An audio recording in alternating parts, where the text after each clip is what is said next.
இன்றைய தினம் திராவிட முன்னேற்ற கழகம் 565 அறிவிப்புகள் 2021 சட்டமன்ற பொதுத் தேர்தலில் அறிவித்தார்கள்.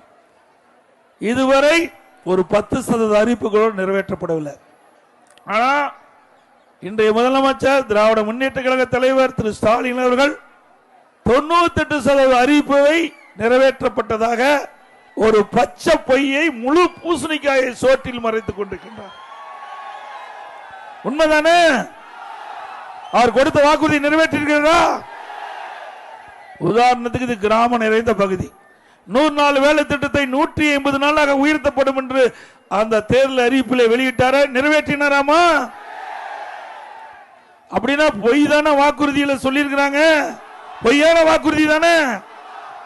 இப்படி ஏழை எளிய சாதாரண மக்கள் 100 நாள் வேலை திட்டத்தில் பணிபுரிகின்ற அந்த மக்களை ஏமாற்றி வாக்குகளை பெற்றுவிட்டு ஆட்சிக்கு வந்த பிறகு இன்றைய தினம் அந்த மக்களை ஏமாற்றிய கட்சி திமுக கட்சி. அதே போல மாதந்தோறும் 100 ரூபாய் சிலிண்டருக்கு மானியம் கொடுக்கிறாங்களாமா? அது ஏமாற்று வேலை தானே.